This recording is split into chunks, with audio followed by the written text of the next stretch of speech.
আজকে আমি 24 ঘন্টা করতে চলেছি রিভার্স চ্যালেঞ্জ বা উল্টো চ্যালেঞ্জ। মানে রাত্রিরে যে কাজগুলো করি সেগুলো করব দিনে, এবং দিনে যা কাজগুলো করি সেগুলো করব রাত্রিরে। এখন বাজে সকাল 10:30, কিন্তু আমার মতে রাত 10:30, তাই আমাকে এখন ঘুমাতে হবে। চলো এখন তোমরাই বলো সকাল 10:30টায় আমি কিভাবে ঘুমাবো, কারণ কিছুক্ষণ আগে আমি ঘুম থেকে উঠলাম। আর চ্যালেঞ্জ যখন তোমরা দিয়েছো কমপ্লিট তো করতে হবে, কিন্তু আমার ঘুমও তো আসছে না, কি করবো এখন আমি?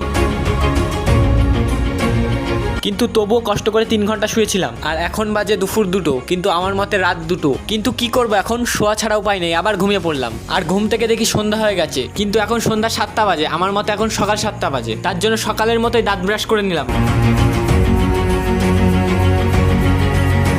সকালের মতো চাও খেয়ে নিলাম। এখন বাজে রাত 8টা, কিন্তু আমার মতে সকাল 8টা। চলো এখনই মর্নিং ওয়াক করে আসি, চারিদিকে তো পুরো অন্ধকার। এখন বাজে রাত 11:30, কিন্তু আমার কাছে সকাল 11:30। চলো স্নান করে আসি। আর দেখো এখন আমার স্নান হয়ে গেছে, আর স্নান করে খেয়েও নিলাম। আর এখন প্রায় রাত 12টা বেজে গেছে। আমাদের পক্ষে এই চ্যালেঞ্জটা কন্টিনিউ করা সম্ভব না। তোমরা চ্যানেলটিকে সাবস্ক্রাইব করে কমেন্ট করো নেক্সট ভিডিওর জন্য। বাই।